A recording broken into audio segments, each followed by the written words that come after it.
Hey y'all, it's Kim. So this is an article that actually Benny Johnson pulled up on his show last night, or at least when I watched it was last night. But it says the Jeffrey Epstein case is what people believe in PizzaGate.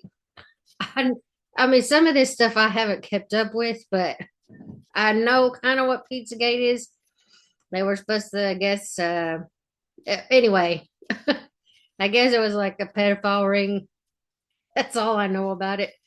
But it says a mysterious cabal of billionaires and politicians and Hollywood bigwigs running an international sex trafficking ring. Ridiculous, right?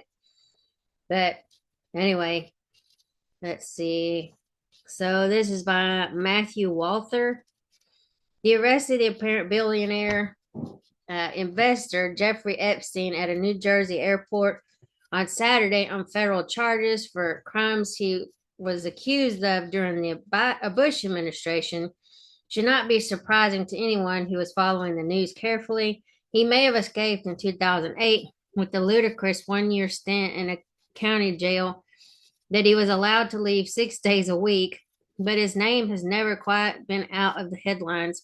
Between 2008 and 2015, Epstein reportedly settled more than a dozen lawsuits from Jane Doe's alleging sexual assault. The youngest of his alleged victims was 14 years old. The only question is, why did it take this long? Why was the ludicrous deal that gave Epstein and his fellow conspirators immunity in exchange for a slap on the wrist, jail sentence, ever allowed to go through in the first place? The most obvious answer is, of course, that Epstein knows people, lots of people. A list of his reported friends, business associates, and legal counselors reads like a Me Too and Manhattan sleazebag all-star team with a few stringers pulled in from the media and both political parties: Woody Allen, Harvey Weinstein, Kevin Spacey, Mort Zuckerman, Prince Andrew, Bill Clinton, Alan Dershowitz, Ken Starr, Katie Couric, George Stephanopoulos, the current president of the United States. The obscene deal that kept Epstein out of what could easily have been a life sentence in prison was negotiated by Alexander Acosta, the current Secretary of Labor, who was then a federal prosecutor in Florida. In 2002, Graydon Carter, the longtime editor of Vanity Fair, removed references to Epstein's sexual activity from a profile, including testimony from alleged victims. According to the article's author, he's sensitive about the young women. Carter is said to have explained, "Won't somebody please not think of the children?" Okay, so it will be at least another week before 2,000 or so pages of documents related to Epstein's exploits will be released following the order of an appeals court last week.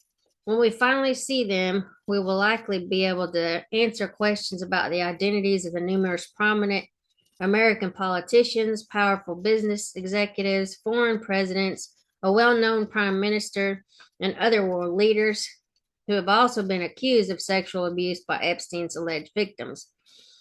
Is one of them a Razorbacks football fan? Who was the famous prime minister? Uh, Razorbacks, oh, Arkansas. So Clinton. And then the famous prime minister, I think they said the King of Jordan, maybe. Maybe not. I don't know. Saudi Arabia, something. I saw something yesterday, I think, in some of the documents. Doesn't mean he did it. It's just like, I think there was a picture of him in Epstein's house. Okay, was Trump speaking from personal experience when he said in 2002 that Epstein likes beautiful women as much as I do, and many of them on the younger side? We should keep all of this in mind the next time we feel inclined to sneer at so called low information voters, especially the kookier sort. You know the people I mean: wackos, gun nuts, 8chaners, conspiracy theories in middle America who watch InfoWars, one of the few journalistic outlets to discuss the issue of pedophilia regularly, and post about QAnon and spirit cooking and the lizard people. The news that a globalized cabal, sorry, of billionaires and politicians and journalists and Hollywood bigwigs might be flying around the world raping teenage girls will not surprise them in the least, because it is why they have long suspected, or it is what they have long suspected. For the rest of us, it is like finding out that the Jersey Devil is real, or turning on cable news and finding Anderson Cooper and his panel engaged in a matter of fact discussion of Elvis's residence among the Zixels on the 19th moon of Dazatera, whatever. Among other things, the Epstein case forces us to ask ourselves some uncomfortable questions about the real meaning of fake news. There is, or should be, more to being informed than fact checking formalism.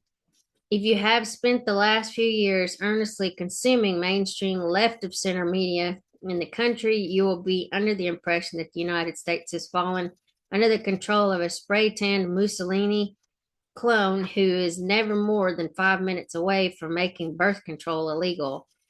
If you watch Fox News and read conservative publications, you no doubt bemoan the fact that Ronald Reagan's heir is being hamstrung by a bunch of avocado toast eating feminist witches.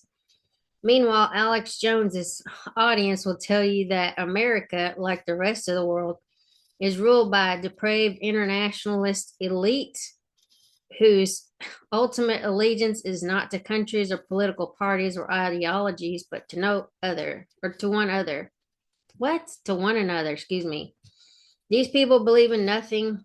They will safeguard their wealth and privilege at any cost, and they will never break rank. And they will commit unspeakable crimes with impunity, while anyone who desires to speculate openly is sued or hounded out of public life as a kook. Which of these worldviews is closest to the truth? So, anyway, I just happened to see that and I thought, well, what the heck? Well, I guess I need to really look at PizzaGate if there's even information about it. But anyway, I'll talk to y'all later. Have a good day. Bye.